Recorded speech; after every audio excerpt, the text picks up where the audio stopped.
Good morning, everyone. My name is Mighty Stream, and I'm going to do your July the 16th Spiritual Principle Day in a meditation.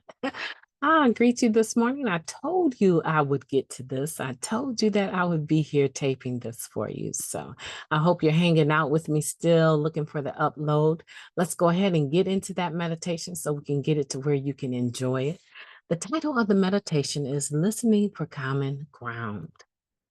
Oh, this sounds like it's going to be so deep. Let me sip my coffee real quick. Hold on.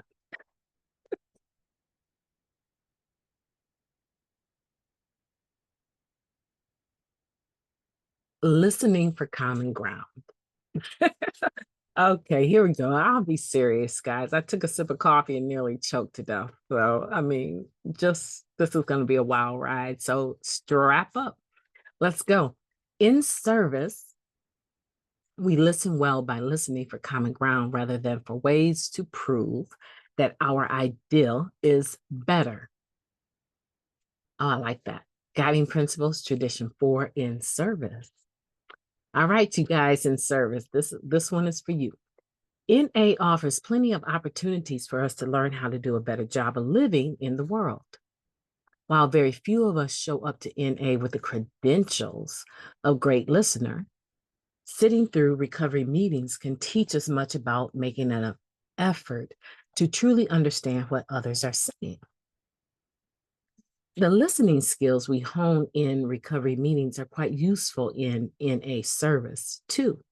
Self-centeredness might cause us to put the responsibility for good communication on others. If they would just be clear, we wouldn't have to listen so carefully. As we learn in meetings with our sponsors, calling other addicts, communication is a two-way street. And we're much better off when we work on our side rather than insisting on improvements across the way. I noticed a fellow trusted servant frequently restated things other members had shared, but in different words. A member wrote, I got angry, thinking they wanted credit for everyone else's ideals. After a while, I realized that they were basically interpreting for themselves as they tried to understand what other people were saying. The service meetings take longer, but I think hearing things in multiple ways actually ends up being helpful. There are many ways we can improve our ability to listen in service. For example, not talking while others are talking can be practiced well in most recovery meetings. Other techniques, like asking others to clarify what they're saying, might be better reserved for service meetings. Sponsorship helps too, of course. A member wrote, my sponsor would say, what I hear you saying is. I started using that phrase in service, and soon my communication was improving dramatically. I typically have more in common with others than I may believe. I will listen for common ground with patience and gratitude. Okay, let's take a moment of silence, followed by the wee version of the Serenity Prayer. Moment of silence, please. Thank you. God, grant us the serenity to accept the things that we cannot change, the courage to change the things that we can, and the wisdom to know the difference.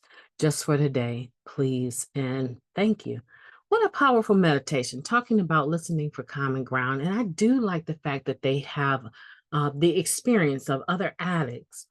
Now, one addict is saying, I used to get so angry in these service meetings because this one person always repeated what everyone else had just said in different words, and it made it seem like they were trying to take the credit. But in reality, what they were trying to do was make sense. I hate to say it, but make sense of the nonsense, right? To them, it was nonsense, and they were trying to make sense of it, and they were putting it in terms that they could understand. This particular addict had a switch of mind, a switch of heart. So instead of being frustrated with the person, they began to understand that, oh, this is how they listen. This is what they need to do to be able to make sense of what's being said. Why am I being so hard on them? And they stopped. The other example is of an individual that was, let's see,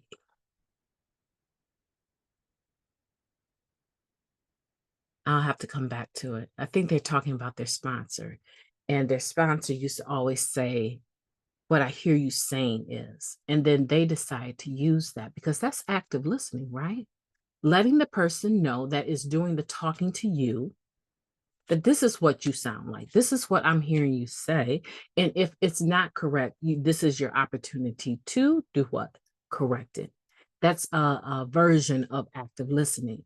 And I like that this also emphasizes that we work on listening, active listening, in different ways based on the setting. And so what they're saying is maybe in a service meeting, it is totally okay to have a dialogue, ask for clarity. Okay, so this is what I heard you say. Is that what you mean? You think that we should take all of our funds from that event that we threw, take all of that income and just give it to, to the world. Just send that to World for Literature, right? Tag it just for literature or tag it for the next world convention. You want us to take all of our funds and do that.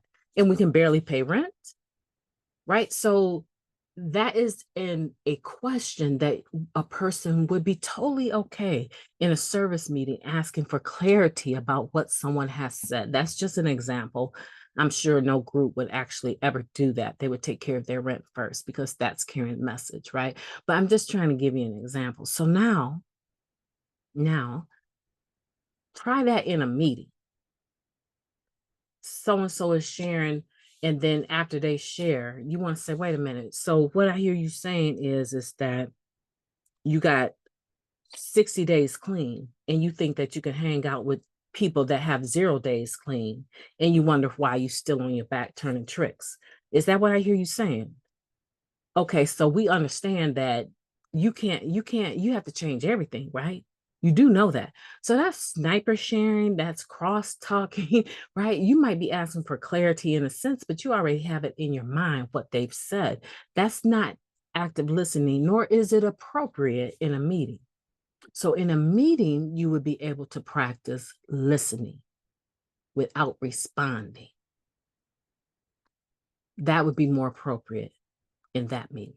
But in a service meeting, you're going to listen, but you also need to get clarity because what is decided upon, what's voted on, is going to impact NA as a whole in regards to that area, right? Do you understand what I'm trying to say? There's a time and a place for everything. There's a time and a place to decide which strategy, which technique of active listening for common ground to use. I think I've hit this very well. I won't even get into the grammatical structure of this particular meditation. It feels like it led you down a long walk and then just left you standing in the middle of the woods. But I understand today that this meditation is just one of several, and it has so much within it that we can pull out. So today we're saying that we typically have more in common with others than we believe. I will listen for common ground with what? Patience. I told you the other day that patience is waiting quietly without complaining, and gratitude. And gratitude does what? Gratitude is a spiritual principle that is outwardly observable, meaning we're going to act like we have some gratitude for the gift of recovery that we've been given. Okay, family, my name is Mighty Stream. I think we hit this on all points. I hope that you will have a beautiful day on purpose. I look forward to spending some more time with you tomorrow. I am going to have the most excellent day. I can't wait. I am doing a breakfast for my boys and my husband. They're excited about the breakfast. I already have the plan for dinner, the barbecue that we're going to do later. So I have a day planned to show my family how grateful I am for them enduring my recovery process, right? Today, I'm going to show them just how much I love them by cooking some of their favorite meals, okay? Not one, but two today. So I will be talking to you soon. Have a beautiful day on purpose.